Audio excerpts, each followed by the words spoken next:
नमस्कार, मैं हूं दिनेश शर्मा और आप देख रहे हैं विलेज पंडित ब्लॉग। एक बार पुनः आप सबका हार्दिक अभिनंदन मेरे सुंदर से गांव से, शाजापुर ज़िले के इस सुंदर से गांव सकेड़ी से आप सबके लिए एक बार पुनः धर्मशास्त्रों की चर्चा करने के लिए और अपने वेद शास्त्र पुराणों की सुंदर कथाओं को लेकर के एक बार पुनः हाजिर हुआ हूँ। श्री गणेश पुराण एवं मुद्गल पुराण के अंतर्गत भगवान गणेश जी की यह अत्यंत अद्भुत कथा प्राप्त होती है, जिसमें एक बार भगवान ब्रह्मा जी भगवान शिव जी के दर्शन करने के लिए कैलाश पर्वत पर गए और वहां पर उन्होंने देखा कि नारद देव जी वहां पर आए हुए हैं। उनके हाथ में एक सुंदर फल है। भगवान गणेश जी और कार्तिक स्वामी जी दोनों बालक हैं। भगवान गणेश जी के और कार्तिक स्वामी के प्रति नारद जी का और ब्रह्मा जी का स्नेह है ही, परंतु एक फल है और दे किसे। इस प्रकार जब एक फल को किसे दें, यह असमंजस में पड़े हुए नारद जी ने ब्रह्मा जी से पूछा और भगवान से पूछा कि फल किसे देवें। तब ब्रह्मा जी के द्वारा मुंह से निकला कि कुमार कार्तिक छोटे हैं, उनको ये फल दे दिया जाए। तब नारद जी ने ब्रह्मा जी ने वो फल कार्तिक स्वामी को दे दिया। तब गणेश जी अत्यंत क्रोधित हो गए, उनके मन में बड़ा क्रोध उत्पन्न हो गया। उस क्रोध के कारण गणेश जी ने भगवान की मर्यादा को समझते हुए उस समय तो ब्रह्मा जी से कुछ नहीं कहा, किंतु जब ब्रह्मदेव अपने लोक को गए और वहाँ अपनी सृष्टि की रचना करने का उन्होंने जब मन में एक संकल्प लिया और सृष्टि की वो कल्पना करके जब सृष्टि रचना करने लगे, उस समय भयंकर विघ्न भगवान गणेश जी ने उत्पन्न कर दिए। जी हाँ, गणेश जी का एक नाम विघ्नेश भी है और विघ्नहर्ता भी है। तो गणपति भगवान ने विघ्नों को उत्पन्न कर दिया, जिसके कारण ब्रह्मा जी सृष्टि करने में असमर्थ हो गए।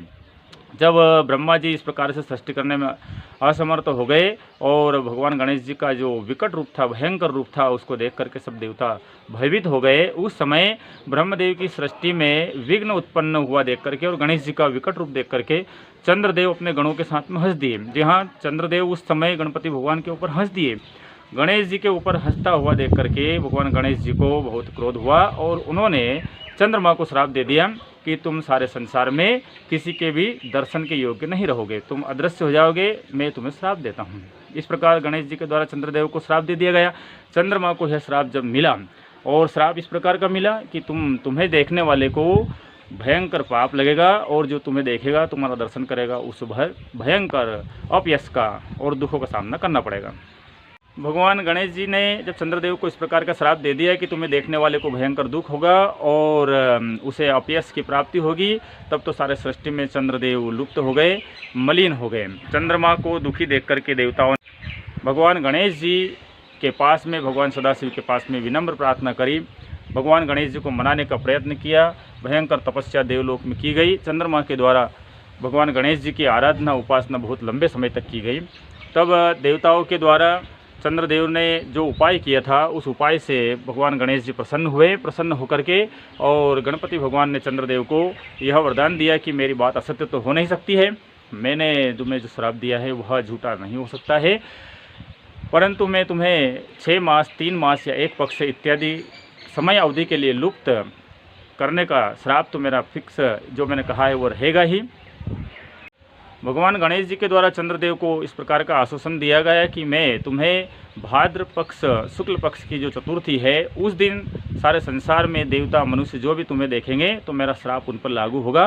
पूरे वर्ष में तुम दर्शनीय रहोगे, किंतु भाद्रपद शुक्ल पक्ष की चतुर्थी को तुम्हारा दर्शन जो भी करेगा उसे भयंकर आपदा विपदाओं का सामना करना पड़ेगा, उसे अपयश की प्राप्ति होगी। जी हाँ, महाभारत में भी ये कथा आती है कि एक बार भगवान श्री कृष्णचंद्र जी के द्वारा चतुर्थी तिथि का यह जो चंद्रमा है, इसको दर्शन कर लिया गया था, जिसकी वजह से भगवान को भी अपयश का सामना करना पड़ा था। यह कथा मैं आगामी वीडियो में आपको सुनाऊंगा कि भाद्रपद शुक्ल पक्ष की चतुर्थी को अगर चंद्रमा का दर्शन कर लिया जाए तो उस दोष से मुक्ति किस प्रकार से हो सकती है।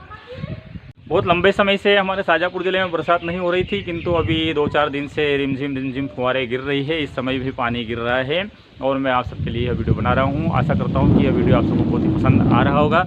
आप इस कथा को श्रवण कर रहे हैं, मेरे वीडियो को आप लाइक करिए, शेयर करिए और चैनल को सब्सक्राइब अवश्य कर लीजिए। मैं वेदों की पुराणों की ऐसी कथाएं आप सबके बीच में सरल भाषा में लेकर के आता रहूँगा। भाद्रपद शुक्ल पक्ष की चतुर्थी को गणपति जी की जयंती है और उस दिन पूरे भारतवर्ष में गणेश जी का उत्सव 10 दिन तक मनाया जाता है, गणेश जी की स्थापना की जाती है। खास तौर से महाराष्ट्र प्रांत, गुजरात में, मध्य प्रदेश में और छत्तीसगढ़ इत्यादि हमारे जो क्षेत्र हैं, इसके अलावा भी अब तो विश्व प्रसिद्ध गणपति चतुर्थी मनाई जाने लगी है।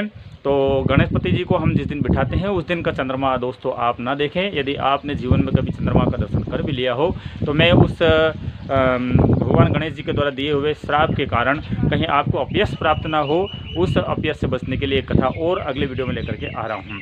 आप उस कथा को श्रवण करना, जिसकी वजह से आप अपयश के भागी नहीं रहेंगे और आपको कोई कलंक नहीं लगेगा। भगवान गणेश जी के द्वारा मिले हुए श्राप को मिटाने के लिए चंद्रदेव ने गणपति जी की बहुत लंबे समय तक उपासना की, तपस्या की, जिसके कारण गणपति जी प्रसन्न हो जाते हैं। और गणेश जी के द्वारा चंद्रमा को यह वरदान दिया गया कि वर्ष में केवल एक बार ही तुम्हारे दर्शन सबके लिए निषिद्ध रहेंगे, शेष समय तुम्हारा स्वरूप वैसा ही हो जाएगा। गणपति भगवान के द्वारा वरदान प्राप्त होने पर चंद्रमा ने पुनः भगवान गणेश जी की बहुत लंबे समय अवधि तक उपासना आराधना की, जिसके कारण चंद्रमा ने जो तपस्या की थी उसका फल चंद्रदेव को इस रूप में प्राप्त हुआ कि भगवान गणेश जी ने उन्हें यह वरदान भी प्रदान किया कि भाद्रपद कृष्ण पक्ष की जो चतुर्थी होगी वो संकष्टी चतुर्थी व्रत के नाम से जो मनुष्य धरती पर व्रत करेंगे उनके संकटों का निवारण होगा।